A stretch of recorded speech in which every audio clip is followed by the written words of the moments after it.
아멘. 우리 다시 한번 서로 인사했으면 좋겠습니다. 오늘 주님의 이름으로 함께 배워서 참 반갑고 감사합니다. 오늘 주님의 이름으로 뵙게 돼서 참 반갑고 감사합니다. 아멘.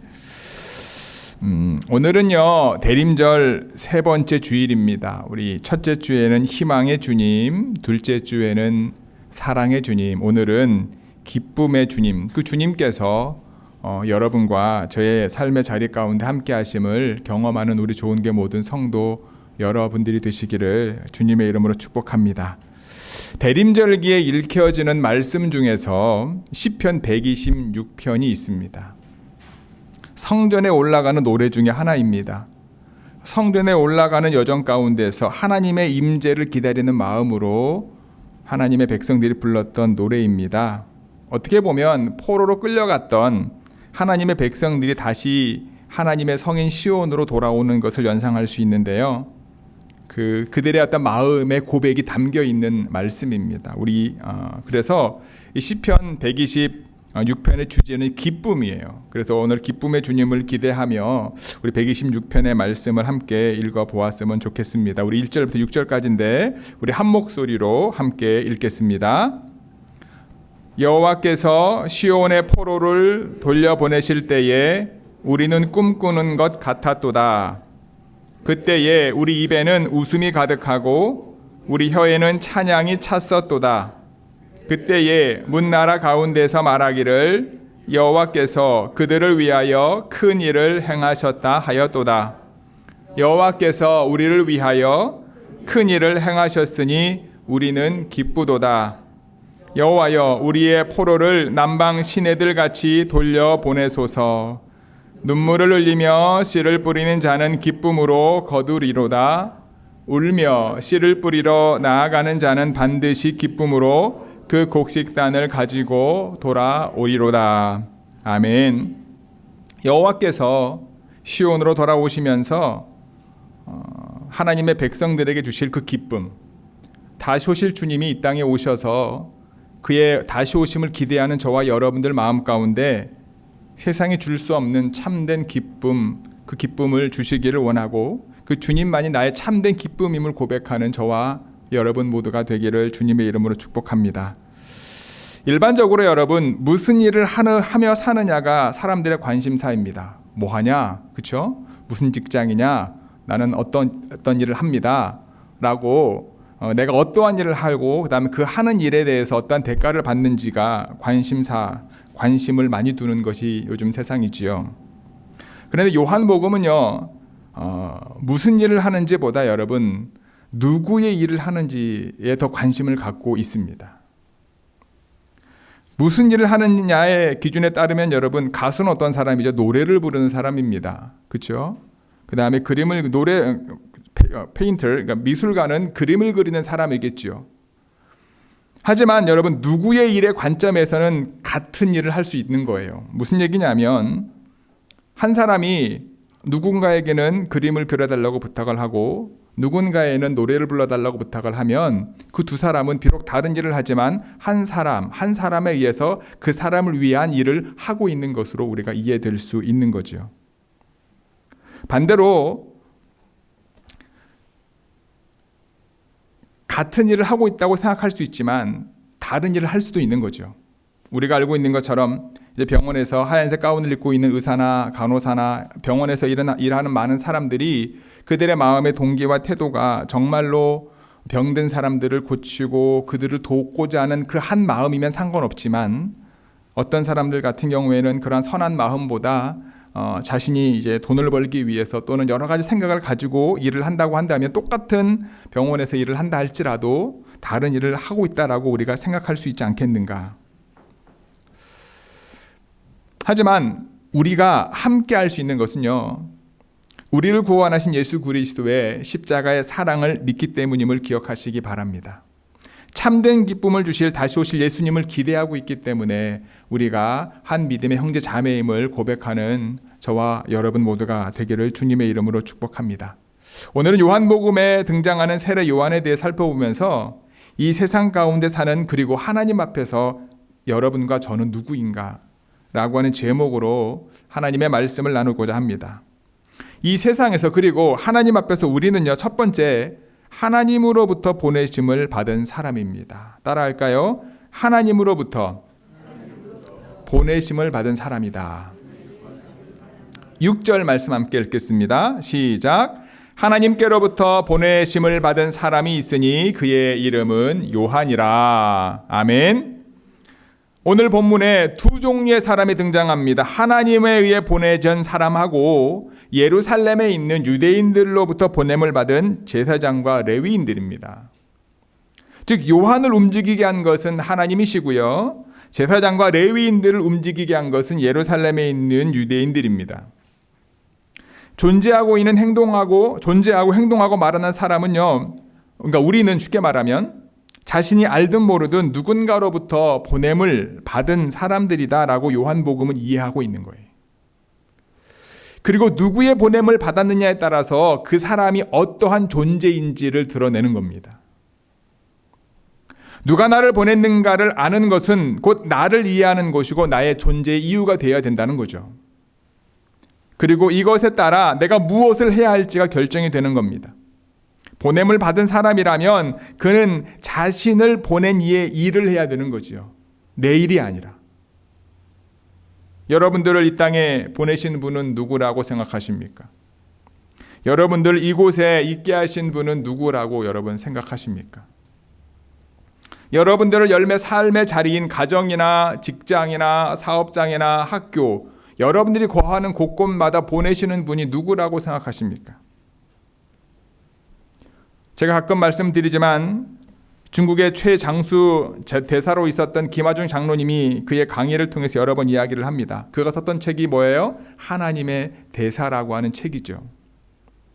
그는 김영삼 대통령 시절 외교부 아주국장이었고 김대중 노무현 대통령 시절은 중국 대사로 임명받았고 이명박 대통령 때는 통일부 장관까지 했던 사람입니다.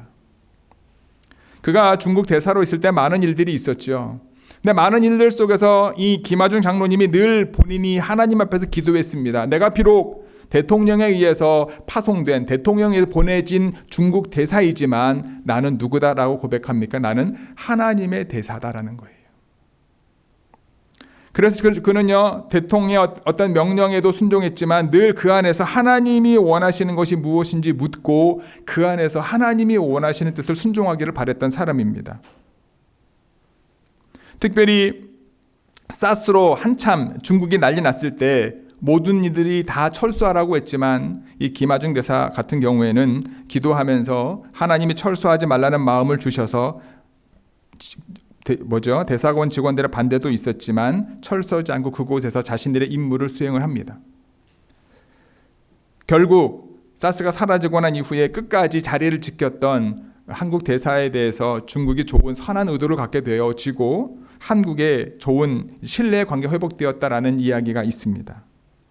뿐만 아니라 사스 이후에 128명의 대사가 이 노무현 대통령이 다 같이 모이게 이제 하는 그런 모임이 있었는데 이 김하중 대사는 오지 못하게 미리 이제 대통령 청와대 직원들이 만들어 놨었는데 이 김하중 대사가 기도하면서 노무현 대통령을 독대하기를 소망하는 기도를 드리게 되고 결국 노무현 대통령이 김하중 대사랑 독대를 하게 되고 그 다음에 그 과정 속에서도 대통령이 중국 방문하는 기간을 계획하는 일정 중에서도 청와대에서는 반대했지만 사스가 6월에 끝날 거다라고 하는 이제 이야기를 듣고 이제 7월 초에 대통령이 방중을 하게 되었다. 많은 일들, 그런 일들이 있게 됩니다. 늘 하나님 앞에서 자신은 대통령이 보낸 중국 대사였지만 하나님의 대사임을 잊지 않았던 그의 삶을 우리는 볼 수 있습니다. 맞습니다. 어찌 보면 우리가 이 장로님과 같은 삶을 살고 싶은 소망도 있어요. 중국 대사로 하나님 보내주십시오. 저도 열심히 하나님께 기도하면서 하나님의 뜻을 이루겠습니다.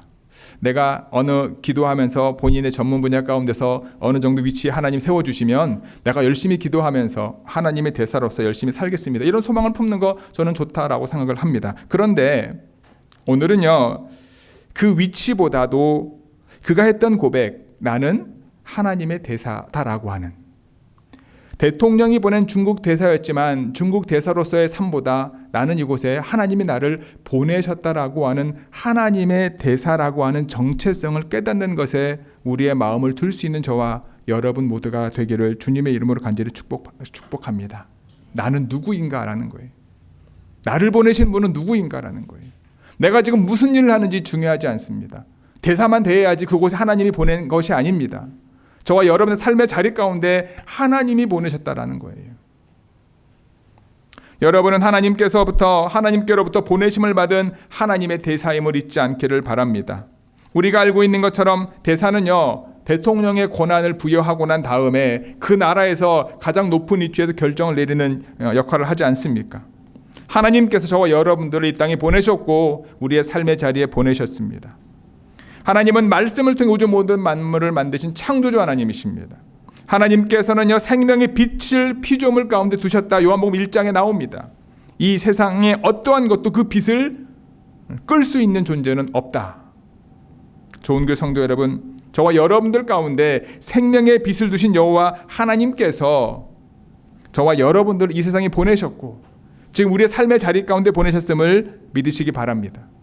창조주 하나님께서 우리에게 권한을 위임하셔서 우리가 있는 곳에서 하나님이 원하시는 거룩함을 믿음으로 선포하며 이루기를 원하심을 잊지 마시기 바랍니다. 저와 여러분들 가운데 두신 생명의 빛은요, 세상의 어떤 존재도 끊을 수 없다라고 하는 사실을 믿고 힘들고 어려운 중에도 주님이 주신 능력으로 승리하는 좋은 교회 모든 성도 여러분들이 되시기를 주님의 이름으로 축복합니다. 두 번째는요, 이 세상에서 그리고 하나님 앞에서 우리는 빛에 대하여 증언하러 온 사람들이다.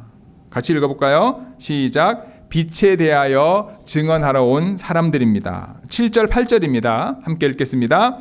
그가 증언하러 왔으니 곧 빛에 대하여 증언하고 모든 사람이 자기로 말미암아 믿게 하려 함이라. 그는 빛이 아니요 이 빛에 대하여 증언하러 온 자라. 아멘. 하나님의 보내심을 받은 우리는 그러면 어떤 사명이 있을까? 그것은 바로 빛에 대하여 증언하는 사명입니다. 우리가 증언해야 될 빛이 무엇입니까? 요한복음 1장 1, 2, 3절, 9절, 14절 순서대로 읽겠습니다. 시작. 태초에 말씀이 계시니라. 이 말씀이 하나님과 함께 계셨으니 이 말씀은 곧 하나님이시라. 그가 태초에 하나님과 함께 계셨고 만물이 그로 말미암아 지은 바 되었으니 지은 것이 하나도 그가 없이는 된 것이 없느니라.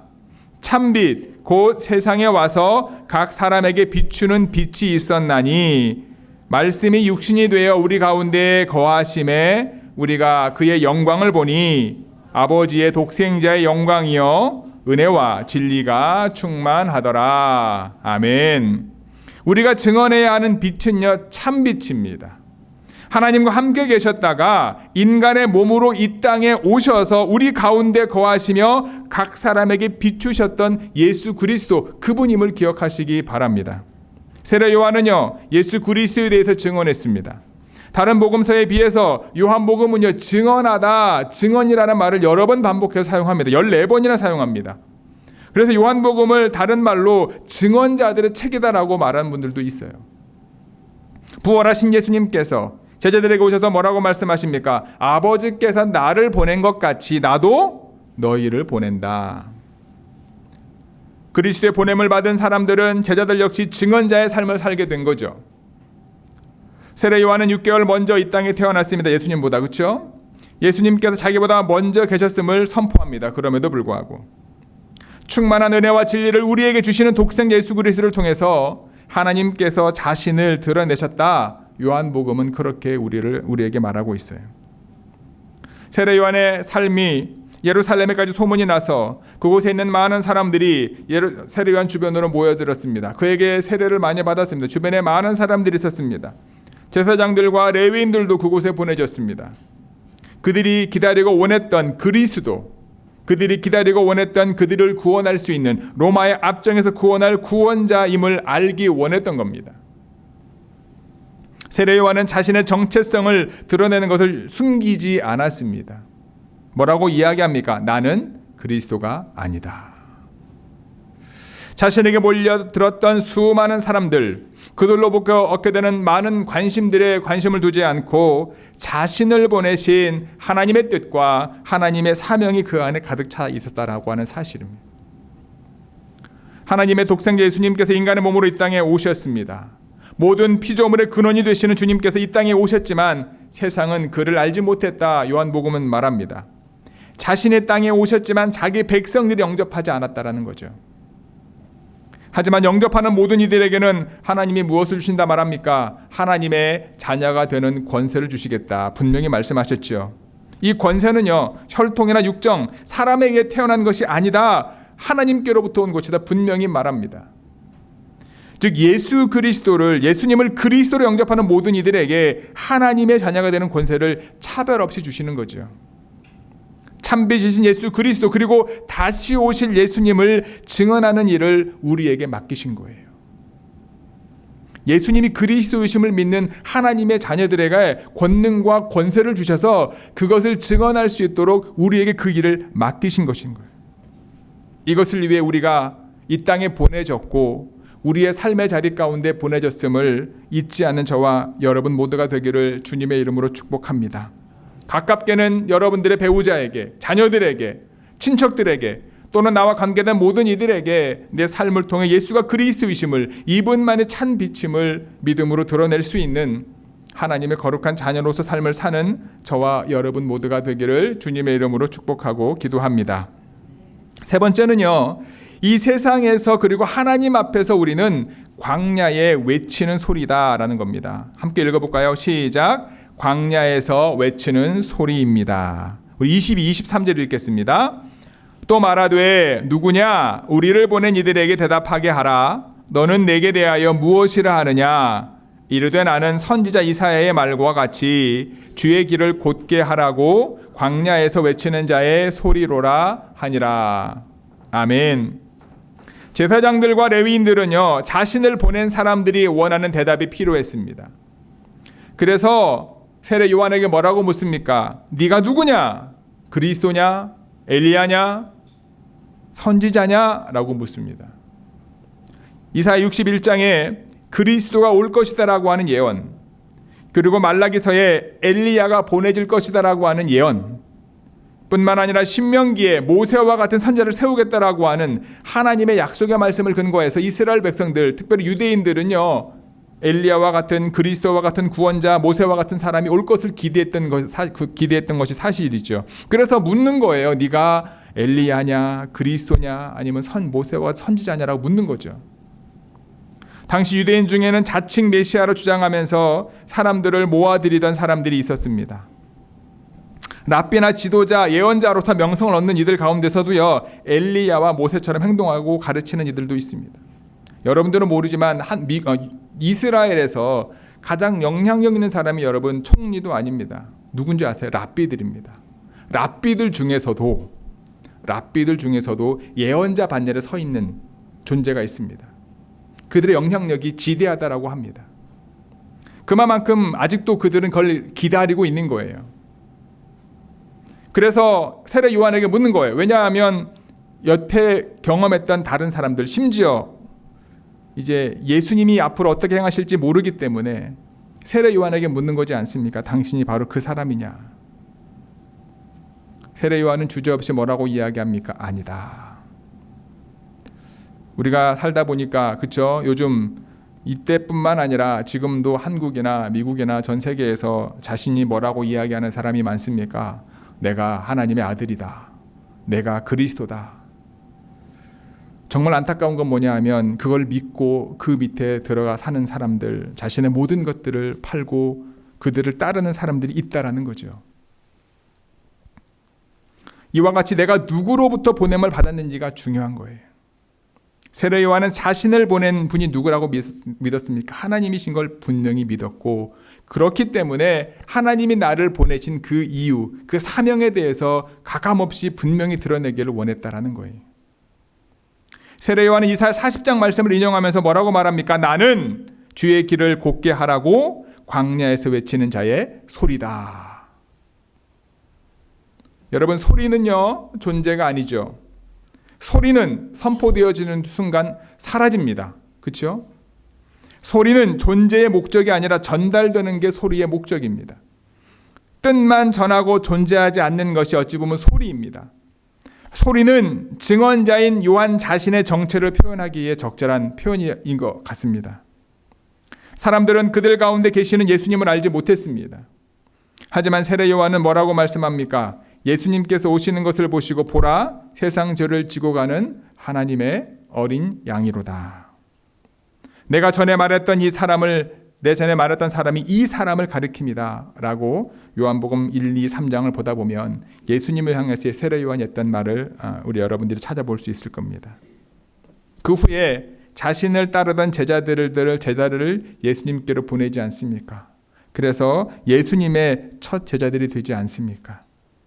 소리인 요한은 참빛인 예수님을 드러내고 그분을 따를 수 있게, 그분께로 갈 수 있게 본인의 역할을, 본인 사명을 분명히 깨달았다라고 하는 거죠. 단순히 자기는 소리이기 때문에. 광야에서 외치는 소리로서 우리는 사람들과 세상이 원하는 것을 외치는 소리가 아님을 늘 기억해야 합니다. 우리가 외쳐야 될 소리는 어떤 소리입니까? 바로 주의 길을 곧게 하라. 주의 길을 곧게 하라. 인간의 욕망과 욕심이 가득한 광야와 같은 세상에서 우리는 주의 길을 곧게 하라 라고 믿음으로 외쳐야 될 줄 믿습니다. 이사야 40장 우리 3, 4, 5절을 함께 읽도록 하겠습니다. 메시지 성경입니다. 함께 읽겠습니다. 시작. 광야에서 울리는 천둥 소리다. 하나님이 오고 계시니 준비하여라. 길을 내어라. 곧고 평탄한 길을 내어라. 우리 하나님께 걸맞는 대로를 내어라. 골짜기는 돋우고 언덕은 평평하게 골라라. 거친 길을 평탄하게 하고 돌들로 말끔히 치워라. 그러면 하나님의 찬란한 영광이 비치리니 모두가 그것을 보게 되리라. 그렇다. 하나님께서 말씀하신 그대로 되리라. 아멘. 하나님의 형상으로 창조되었던 인간이 죄악으로 인해 하나님의 형상을 잃어버렸습니다. 하나님이 보시기에 심히 좋게 창조되었던 인간이 죄로 인해 죄인이 되었고 그들의 탐욕과 욕심을 사용하여 사단은 이 땅에 죄악으로 가득하게 만들었습니다. 하나님의 창조 정신과 창조 질서 가득했던 이 세상이 공중권세 잡은 자 사단에 의해 왜곡되었고 사단에게 사로잡힌 인간에 의해 하나님께서 아름답게 창조하셨던 골짜기와 산과 그리고 언덕들이 광야와 사막과 같은 세상이 되어버렸습니다. 여러분, 신천지가 좋은 말인가요? 안 좋은 말인가요? 예를 드는 겁니다. 신천지는 좋은 말이잖아요. 새 하늘과 새 땅에 새 하늘이 신천지. 그렇죠? 근데 신천지가 좋은 뜻이 아니잖아요. 한국에서는. 그런 예들이 너무 많습니다. 하나님이 얼마나 이 세상을 아름답게 만들었습니까? 골짜기와 산들마다 얼마나 하나님의 창조의 은혜가 가득 차고 넘쳤습니까? 근데 골짜기를 갈 때마다 때로는 우리 미국을 다니다 보면 정말 아름답고 멋있고 훌륭한 부분들도 많지만 사람이 많이 사는 곳의 골짜기들은 가보면 참 안 봤으면 좋았던 것들이 너무나 많지 않습니까? 사실 세례 요한은요, 여러분, 이사야 40장의 예언서 말씀 그대로 문자적으로 이해를 해서 광야에 가서 외치는 소리가 되었습니다. 수많은 이들이 그 앞에 와서 그 소리를 들었고 회개하고 하나님의 자녀가 되었고 주님을 만나게 되었습니다. 우리의 믿음의 선배들 중에서도 여러분, 이 말씀 그대로 사막에 가 살았던 수많은 믿음의 선배들이 실제 있습니다. 하루에 한 끼조차도 안 먹고요. 어떤 이제 사막에서 묵상하고 돌을 닦았다 그러면 그렇지만 하나님만 바라보았던 사람들은 아무도 없는 돌산 꼭대기에 올라가서 정말로 금식하면서 하나님만을 묵상했던 믿음의 선배들도 많습니다. 그렇다면 지금 우리로 하여금 주님은 광야로 사막으로 나아가라고 말하는 것일까요? 지금 저와 여러분들에게 있어서 광야는 과연 어디일까요? 저는 우리의 삶의 자리라고 생각을 합니다. 그곳에 우리는 하나님의 위로를 선포해야 될 줄 믿습니다. 하나님의 통치를 선포해야 될 줄 믿습니다. 말로만이 아니라 여러분 가정에 들어갈 때마다, 가정에서 나올 때마다 여러분 직장에 출근할 때마다, 학교에 갈 때마다 여러분 믿음으로 선포하시냐라고 제가 물을 때 여러분 뭐라고 대답할 수 있겠습니까? 제가 예전에 말씀드렸잖아요. 오늘 집을 나서기 전 기도했나요? 오늘 바드론 총회에 호소했나요? 소극적인 믿음의 고백뿐만 아니라 믿음을 가지고 선포했냐라는 거예요. 하나님, 오늘도 우리 가정 가운데, 내 직장 가운데, 학교 가운데 하나님의 통치가 이루어지기를 믿음으로 선포합니다. 하나님의 위로가 우리 자녀들에게 믿음의 다음 세대에 이루어지기를 기도합니다. 이렇게 선포하고 있냐라는 거예요. 아무것도 아닌 것 같지만 여러분, 믿음으로 선포할 때 여러분들 선포를 통해 여러분들 마음속에 하나님이 주시는 능력이 임할 줄 믿습니다. 비록 지금은 물질적인 부와 탐욕을 의미하는 만몬이 세상을 지배하는 것 같습니다. 하지만 그들은 또한 우리가 생각하는 것은 영원하지 않음을 잊지 마시기 바랍니다. 풀은 마르고 꽃은 시드나 풀은 마르고 꽃이 시드는 것처럼 만몬은 영원하지 않다라고 하는 사실을 기억하시기 바랍니다. 영원한 것은 오직 뭐라고 말씀합니까? 여호와의 말씀밖에 없다. 하나님의 말씀이 영원하심을 믿고 말씀의 능력으로 사는 우리 좋은교회 모든 성도 여러분들이 되시기를 주님의 이름으로 축복합니다. 그리고 광야와 같은 세상에서 여러분 믿음을 가지고 하나님의 말씀을 선포하시기 바랍니다. 자신을 향하여, 자녀들을 향하여, 배우자를 향하여, 여러분들의 가정과 직장과 일터와 학교를 향하여 믿음으로 하나님의 말씀을 선포할 때 그 말씀의 능력으로 놀라운 변화와 역사를 경험하게 될 줄 믿습니다. 오늘은 2023년 대림절 세 번째 주일입니다. 희망의 예수님, 사랑의 예수님, 그리고 기쁨의 예수님께서 다시 오심을 능동적으로 기다리는 삶을 사는 저와 여러분들이 되기를 주님의 이름으로 축복합니다. 따라하겠습니다. 나는 하나님으로부터 보내심을 받았다. 나는 빛에 대하여 증언하러 왔다. 나는 광야에서 외치는 소리다. 아멘. 특별히 나의 정체성을 잊지 마시고 이번 한 주간 동안 소리로서 쓰임받기를 원합니다. 하나님의 말씀을 믿음으로 여러분의 삶의 자리 가운데 선포하는 소리로 쓰임받아 하나님이 원하시는 거룩한 승리의 주인공이 되는 우리 좋은교회 모든 성도 여러분들이 되시기를 주님의 이름으로 축복합니다. 아멘. 기도하시겠습니다.